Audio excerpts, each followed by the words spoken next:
gbogbo wa nílé lóko lẹ́yìn òdì, mo kí wá ipá kó bójú ọjọ́ ṣe rí, mo kẹ́yìn ìyá, mo kẹ́yìn bàbá, mo kí ẹ̀gbọ́n, mo kí àbúrò. Èmi náà ni ọmọ yín olólùfẹ́ yín olórúkọ púpọ̀ very dark lady Dr. Zabby Ayéọpẹ́yọ Queen Osha Ọbàtálá one Zabby, oh my God, Ìrèmídé Ayọ̀míkún àti bẹ́ẹ̀ bẹ́ẹ̀ lọ olórúkọ púpọ̀. Èwo ni mo ní ká jọ ṣe àgbéyẹ̀wò lọ́jọ́ títí òní gẹ́gẹ́ bí àṣejọ máa ń ṣe. Èmi máa jókòó báyìí ni kí ẹ jẹ́ kí a gbọ́ àwọn ẹ̀rí àti àwọn ìtúsílẹ̀ tí a ti ní tí inú wa ń dùn wípé ká tó ṣẹ́jú pẹ́ a ti ń pọ̀ síṣẹ́. Ńṣe là ń pọ̀ sí, báwo la ṣe ń pọ̀ sí, ẹnu wa ń kò, àmọ́ ìran ibi tá a ti wá, a ti mọ̀ ó ti ń yé àwa kan. Àwa kan ti ń sọ fún àwọn kan náà ti ń sọ fún àwọn kan wípé ilé ti tó lọ, let's go there, ẹ jẹ́ ń gbé wá. Ire o. Ìbéèrè tèmi ni pé nínú questions tí wọ́n dà fún ẹnìkan lẹ́ẹ̀kan, wọ́n ní àgbọ́dọ̀ fi orí kalẹ̀ fún ẹnìkan lẹ́yìn Olúwa ẹlẹ́dàá wa, a sì gbọ́dọ̀ kúnlẹ̀ fún ẹ̀dá dámọ̀. Bí ìsìn tí àbá wá dé bí ọ̀dọ̀ àwọn kábíyèsí láàfin, tí yóò sì gbọ́dọ̀ mọ́ kúnlẹ̀ pé kéèyàn ní tó kábíyèsí o, bó láti fẹ́ ṣe tó sì kò sọ dandan pa gbọ́dọ̀ wà fún. Àkọ́kọ́ kí ló gbẹ̀yìn lọ sáàfin? Nítorí pé ààfin àṣà náà máa ń ṣe ń bẹ̀. Nínú kó jẹ́ pọ́ bá ló ní kẹ́ wá àbí kó jẹ́ pẹ́yìn ló wù láti lọ. Tó bá pọ́ bá ló ní kẹ́ wá, ẹ sọ fún mùsùlùmí lèmi mi kúnlẹ̀ mi dọ̀bálẹ̀. Kò sí wàhálà ń bẹ̀. So lẹ́yìn náà tó bá ní wá àìmọye tí ń wá àfin tí ń bọ́ bá lọ. So ó ní bẹ́yìn ṣe lọ ni. So nítorí délé mùsùlùmí lèmi, òfin ẹ̀sìn mi ni màá tẹ̀lé, àṣà kan ò sí tó borí ẹ̀sìn. Gbogbo wa la rí báyìí wípé ẹ̀sìn Islam, it is against the Yoruba culture and tradition. Wọ́n fẹ́ eradicate culture àti tradition wa. Wọ́n fẹ́ parẹ́ àṣà àti ìṣe wa, wọ́n fẹ́ parẹ́. Wọ́n fẹ́ gbé àṣà àti ìṣe ti Lárúbáwá wá. Nǹkan tí mò ń sọ wọ́n fẹ́ ṣe òun ló ń ṣe lẹ́ ń rí yẹn. Wọ́n á sọ wá di ọmọ Lárúbáwá lórí ilẹ̀ wa. Ẹ̀sìn Islam tẹ́ rí, ẹ̀sìn àwọn Fúlàní ni. Àwọn Fúlàní ò fẹ́ tẹríba fún ìran Yorùbá. Àwọn bàbá wa dẹ̀ sọ pé kàkà ká dọ̀bálẹ̀ fún Gàmbàrí, ká rọ́jú ká gbọ̀nà ọ̀run lọ. Wọ́n wá fẹ́ dà bí ọgbọ́n. Àwa Yorùbá, àwa máa forí balẹ̀ fún Gàmbàrí. Àáfà tó sọ̀rọ̀ yìí Fúlàní ni. Mo sọ fún yín pé àṣà àti ìṣe Lárúbáwá òun ni Islam. Tẹ́ ẹ bá ti gbà ó máa pa àṣà àti ìṣe dandan ti yín.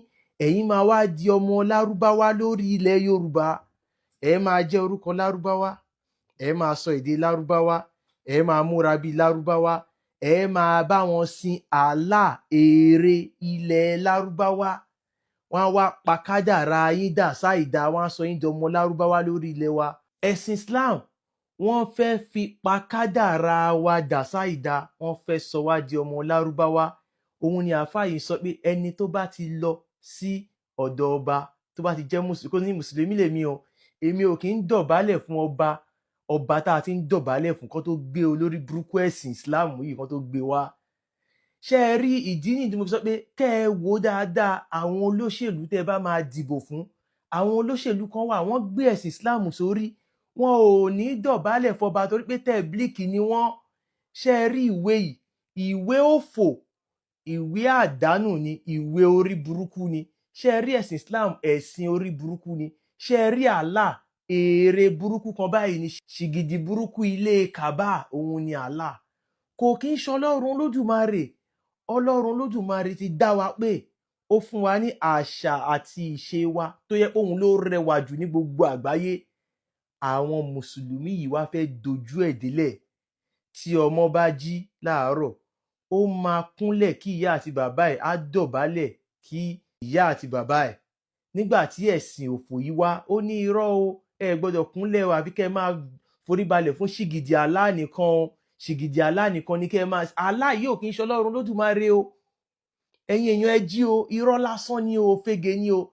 Ṣé wàá rá àwọn àáfàá yìí, ẹ̀yin ọ̀dọ́, ẹ̀yin lẹ ṣì ń fún àwọn àáfàá yìí láyé jẹ. Ẹ̀yin ọ̀dọ́ ẹ jí.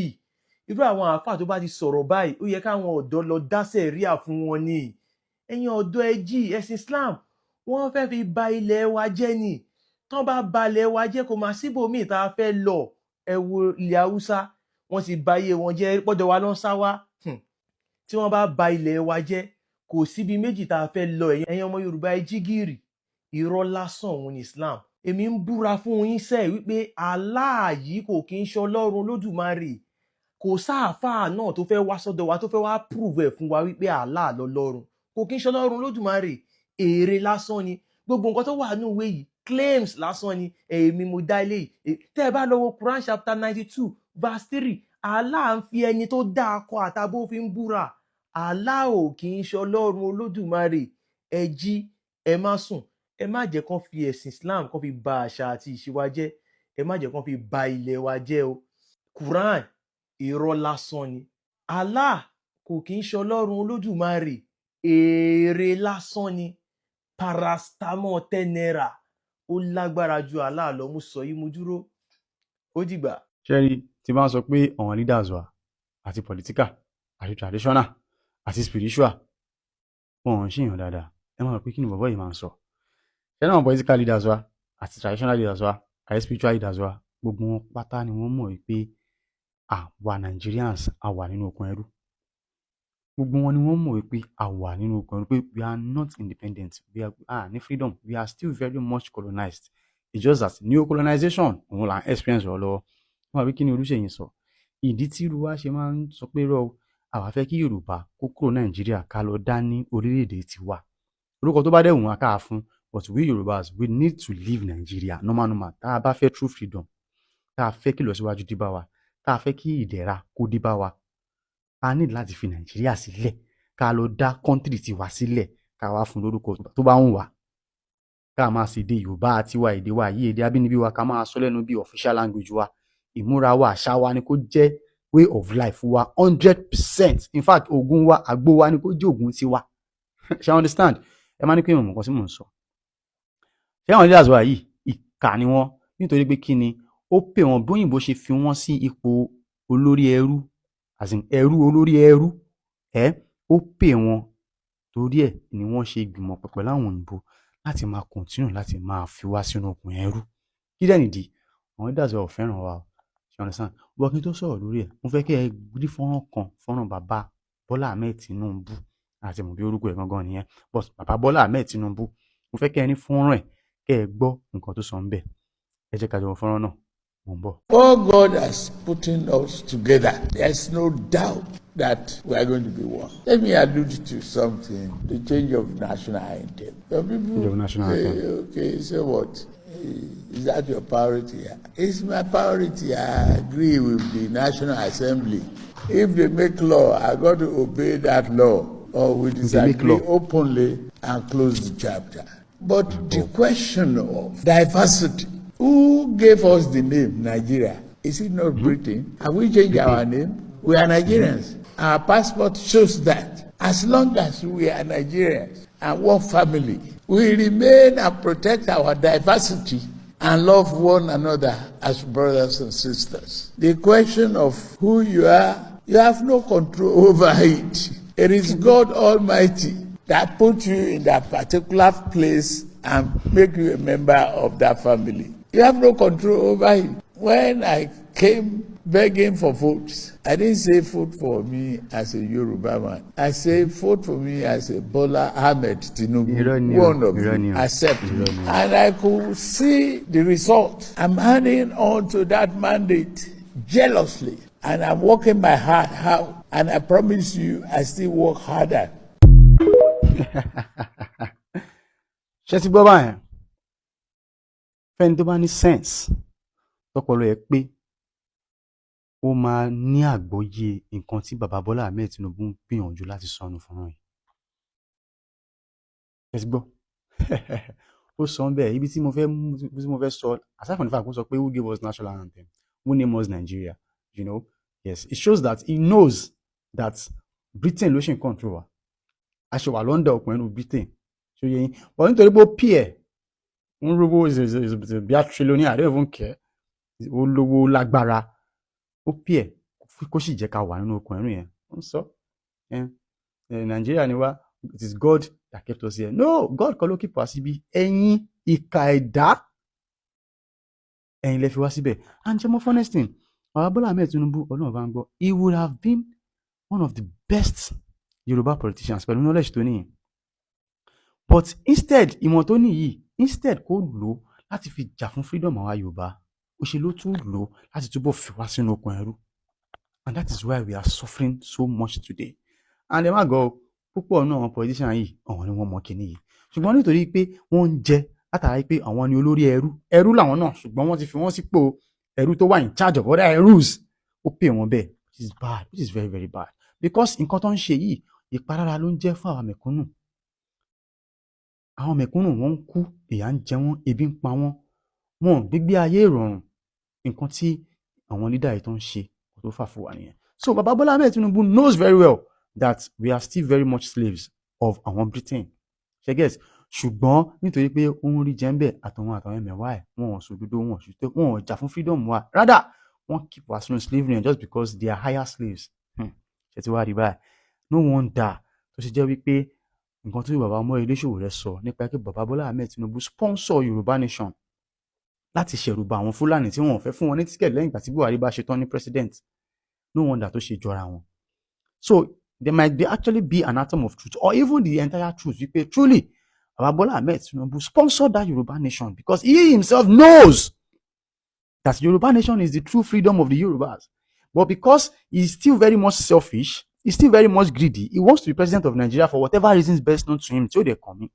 He decided to sponsor that Yorùbá nation, deceive a lot of us to join the movement, and then shank us after collecting presidential tickets. That's why our leaders in potential traditional leaders in they are loyal to him. Spiritual leaders in they are loyal to him. So all of them, they know that the true freedom of Yorubas is in Yoruba nation, having a Yoruba country. But because they are benefiting greatly from the slavery that Yoruba and faced, Nigeria, òmìnira wa, ẹ̀yin wa, ẹ sọjí o. Èmi ò ní kẹ́ máa dìbò, ṣùgbọ́n tẹ́ bá máa dìbò, ẹ lo brain ní, but ẹ mọ̀ lọ́kàn yín lẹ́nu pé tí Yorùbá ò bá kúrò nínú Nàìjíríà, tá a bá kúrò Nàìjíríà, ká lọ dá orílẹ̀-èdè tiwa sílẹ̀. Nothing for us o, ìyà wa, ó ṣẹ̀ṣẹ̀ bẹ̀rẹ̀ ni. Àtúmárí nígbà mìíràn, kò ní bàjẹ́. Ẹ̀yin rí dà. Hey! This is South Africa, oh.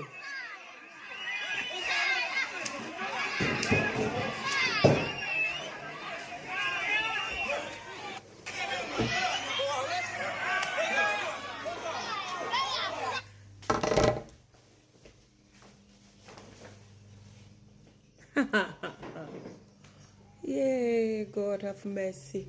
God bless America. I said this. I said, if you day in America and they are doing this to you, you know it's okay. Not South Africa. South Africa. South Africa. South Africa. South Africa. Apa.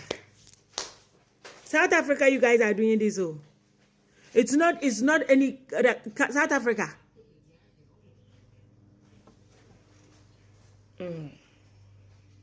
It's a shame.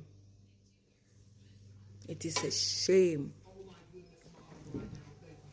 I'm hoping Ghanaians, leaders, see, we day in social media. I remember 4, 5, 6 years ago, the young girls that they are in Kuwait, Jordan, that they were going through a lot. Some of them were sick. Some of them couldn't see a doctor. Some of them are going through so much.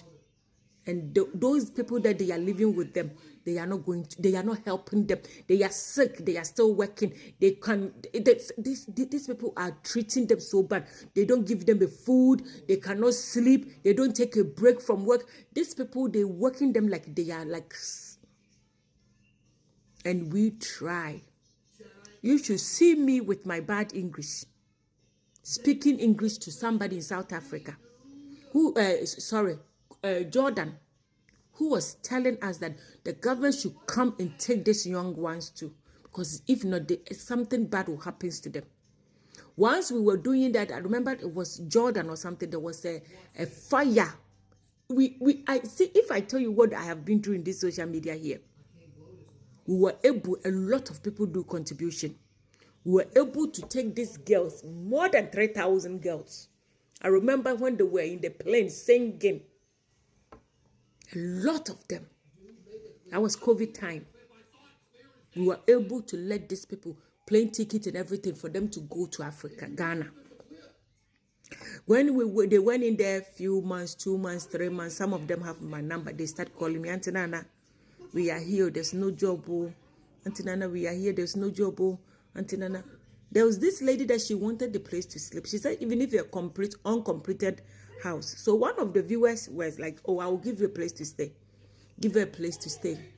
She said she want a job. She said, you can sell water. She said, yes.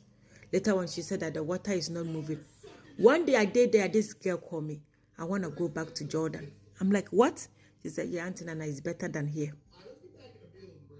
The place that they were chasing them, they were not giving them food. They cannot sleep. There was one lady that she was a place that she sleep. When the rain, she's in the kitchen. When you hear them talking to them, when they record the bosses talking to them, the way they talk to them, what happened? Your food is coming, okay? Later on, they still want to go back because when they were in the Ghana, what is that? Stop it! Put it back. They couldn't survive in Ghana, so they rather go back to the country that they are treating them so bad. That tells you that we Ghanaian government, you guys should set up. If there one reality where we need to tell ourselves, if there one truth where we need to tell ourselves, it is lack of self-actualization that will make somebody to travel from Nigeria to Jerusalem to see grave of Jesus Christ, just grave. You pay for it, they pay a lot of money just to go and see a grave of Jesus Christ. The same thing, somebody travel from Nigeria to Mecca to pray to a stone, huge amount of money. Nobody said they travel to go see factories, to go see Benz, to go see Volkswagen, to go see Toyota, to see how they manufacture the cars. Whether they go fit develop business ideas from there. No, they go see grave. Such a long distance journey to grave. And it's funny because it is the same lack of self-actualization that could make the same year Niger state government in Nigeria is placing a ban on alcohol. Saudi Arabia, where the Islamic religion come from, is setting up alcohol shops for immigrants. And lack of self-actualization. A lot of you don't know who they are. And when they come back, they be Alhaji. Their shoulder rise. Alhaji no be good name. If Alhaji na good name, how many Europeans be Alhaji? How many people from Netherlands, France, England, Finland, Denmark, Norway, Australia, America, Mexico, different countries of the world? But we count how many of them will be Alhaji and many of Nigerians. If person dey for Saudi Arabia, they call him Alhaji. If he fight too, Alhaji no be good name. Alhaji na name where they call Johnson strangers. They describe them as foolish strangers that buy things at exorbitant price. But they let you know say na stranger. There is a kind of stranger where they call Alhaji. That one way come like monkey just enter Lagos, that Mugu. And they know that those ones buy things at a very, very high prices than every other visitors.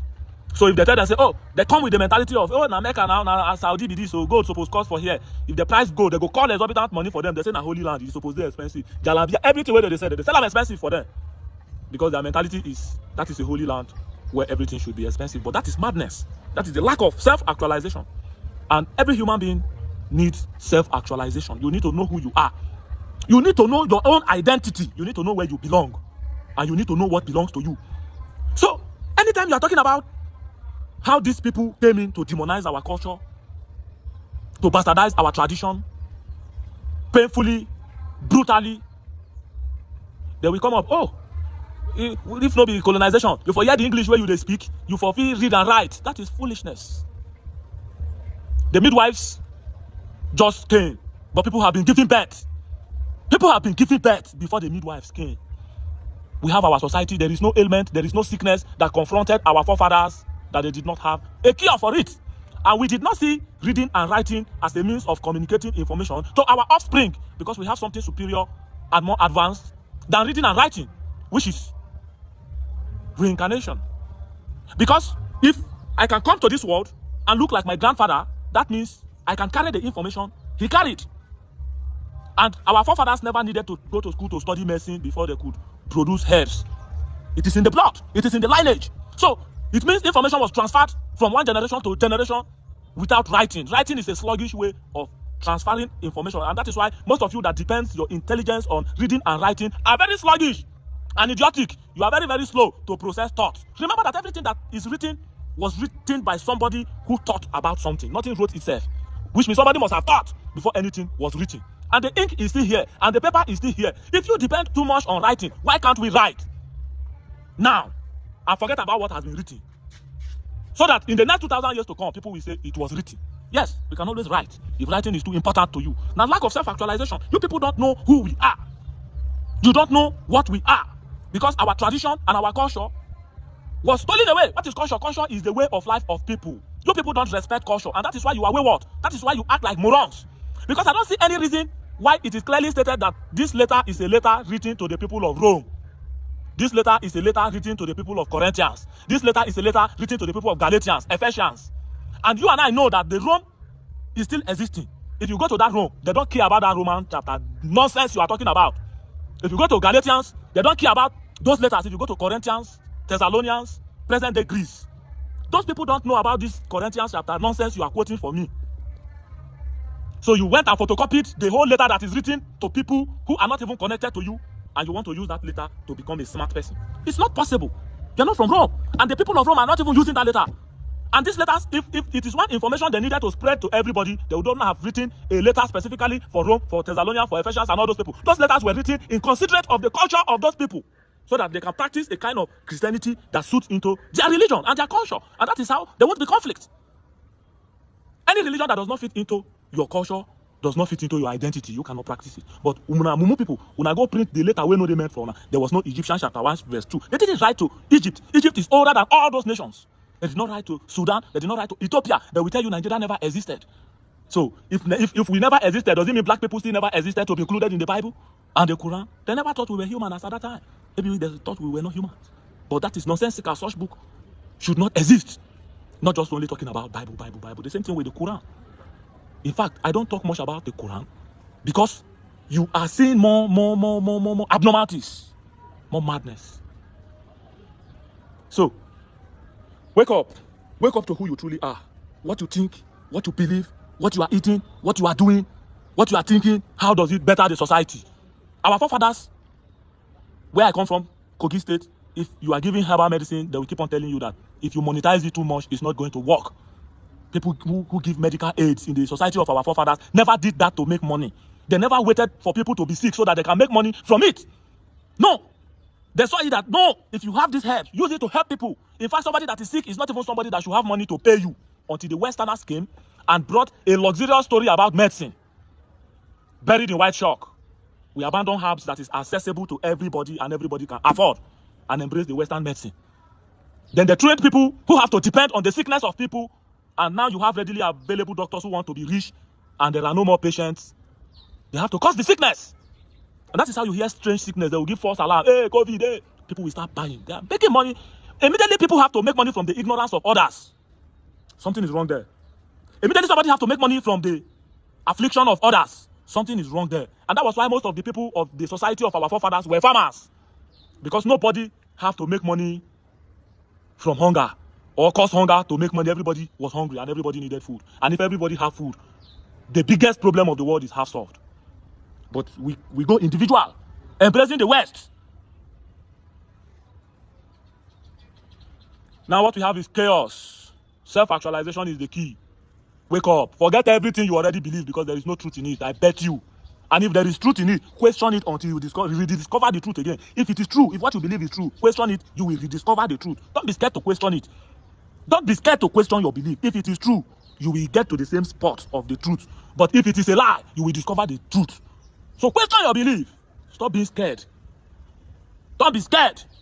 Discover yourself. Discover yourself. Look into the sun. Ask the divine universe to open your eye and let you see clearly beyond the illusions created by people who seek dominance over other people. And they have buried lies as minds in every corner of our society. And the more you don't know yourself, the more they use you. Like a machine, biological machine. All the money that everybody in Nigeria is making, where is it going? Into the hands of who? There must be one last person standing at the extreme end, collecting it from everybody. Who is that person?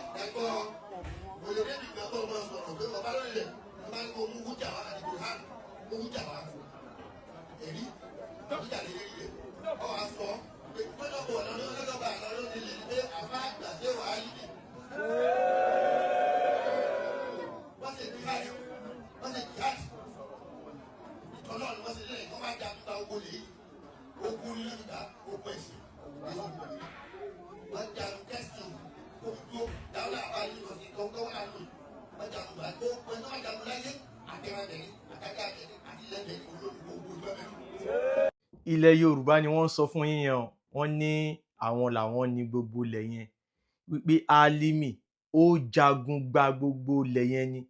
Ilẹ̀ tán bá dẹ̀ ti jagun gbà, àti èèyàn ọbẹ̀ àti ajá ọbẹ̀ àti ẹran ọbẹ̀, àwọn ẹni yẹn ló ní. So Álímì ló ní gbogbo ilẹ̀. Wọ́n ní wọ́n ja ogun ẹ̀sìn.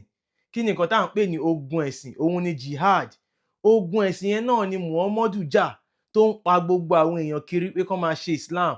Now mo ń sọ eléyìí fún yín láti jẹ́ kẹ́ ẹ mọ̀ pé níwọ̀nba àgbà tó bá sọ pé Islam ló fẹ́ ṣe, ilẹ̀ wọn máa gbà á.